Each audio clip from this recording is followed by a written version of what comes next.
Episode 3? Episode 3, The Bachelor. Cheers, brother. So, what did we learn last week? We've learned a couple things. Yeah. I think number one, we've learned that Queen V Yep. Queen V. probably isn't a queen because queens acquit themselves better among the commoners. True. She has no couth.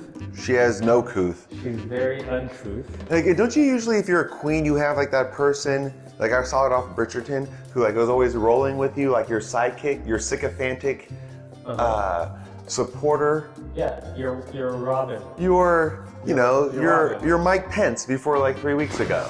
like the person who just always has your back. Right. Your Flava Flav. Right. And she doesn't. She's weak. So we learned that. Mm-hmm. Goat feet, still not on the show. But I'm hopeful. Why would you show a woman that many times, and why would you bring a woman that hot onto the show for them not to pick her? That is your one selling point to me, is that the show was done and they did edit her into the show a lot. They edited her at the very end in the corner, like peering around, like, oh my gosh, this guy's really not gonna pick me, despite how gorgeous I am. Does the dildo girl make it through this episode? Well, I don't know, because they interrupted the rose ceremony because Sarah had a painting spell. That's right. So okay. Time out. Okay. So the dildo girl didn't get a date. She didn't win the woman gladiator contest. I call it the Hunger Gowns. The Hunger Gowns. The Hunger Gowns game. Okay, Hunger Gowns. Right? Because that's pretty much what they did. They all got dresses and thought they were going to do something sweet. They're like, no, cut those dresses and, fight to the death for a chance with, Master Hairline. Yeah, you best to land on Argentina's continent. It's going to be the Argentino tip. You're about to get to see It's going to be close-up sharp with nothing on the edges. You're about to get to see the close-up of the coastline on his head. Oh my God. South Africa, it's either be that. What are those little things called? You're landing into Cape Town. Isthmus? Yeah. You're landing into Cape Town. You're landing into Peru. Oh, you guys know what we're talking about. Okay, You saw last episode. You saw his hair. You know he's got an Achilles hairline. You're landing on South Korea. Yeah. He only has the Achilles hairline. There's an Achilles hairline. It ain't his heels. We see him running. Let's talk about Queenie one more time.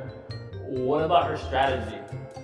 I noticed the strategy, and the girls were getting upset because when they had the wedding photos, half the girls didn't get their time because she bull guarded and went up in there. And then at the very end, right before the rose ceremony, Yes. she ran drama by telling Matthew James that she was getting bullied by Marilyn. Yes. Right? Oh. And then Nat had to go talk to Marilyn, then Nat had to go talk to somebody, blah, blah, blah. And it just took time away from when the girls had the one-on-one time.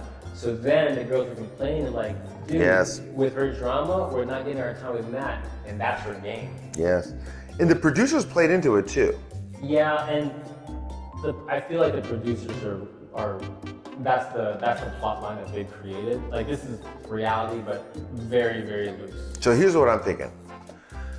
You bring up some good points. Okay, so she came in there with the queen. Yeah. Okay, I'm just checklisting now. Okay, this is just like we're in my Agatha Christie, sort of real quick, Hercules. And real quick, audience, I don't know. We didn't color coordinate in our drinks. There's no theme here. It's just No, but cheers though. cheers. I don't know what's going on. Go on. Before we start this though, okay, this is what I'm thinking here. Okay. She came in there as a queen. She's not a queen. Red flag 1. Boom.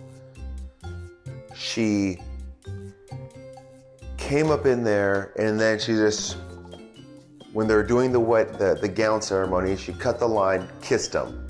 Basically in any other context, that would have been an assault for with sexual motivation. Because it would have been basically like, listen, why'd you just put your lips on my lips? Yeah. If I see somebody at a Starbucks and I just cut the line and then kiss the person, Right. that's not cool.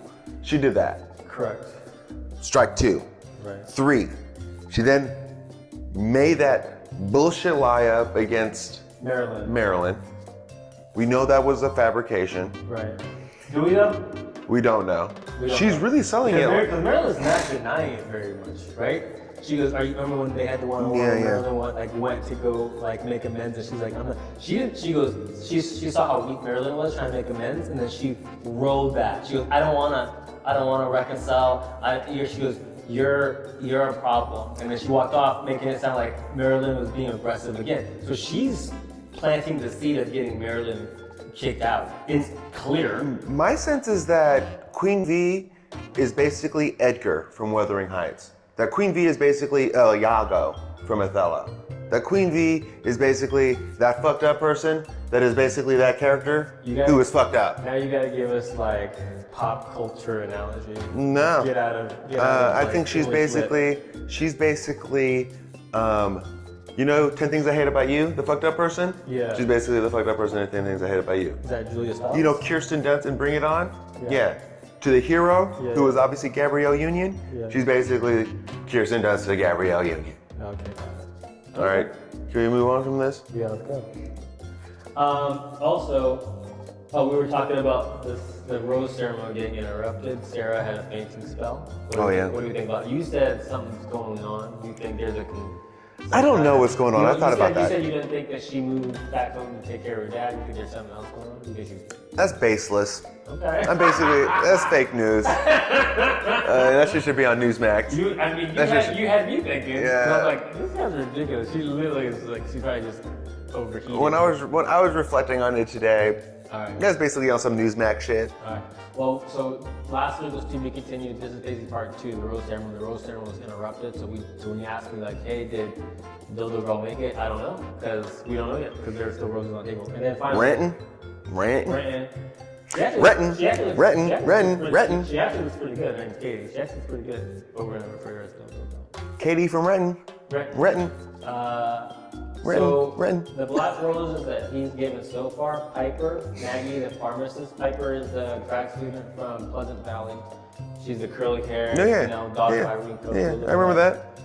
Piper's bad. Maggie is the 32-year-old pharmacist who weathered the American medical school system to, overcome her deficiency of being educated in Ethiopia. Which is a great country. Now we trying to make it worse. And then Chelsea, who's the long-legged runway model from Brooklyn and has a better hairline than Matthew James. Yes. And Lauren, the corporate lawyer, got an early rose. Right, we're good? Let's go. All right, let's do this. Are we good?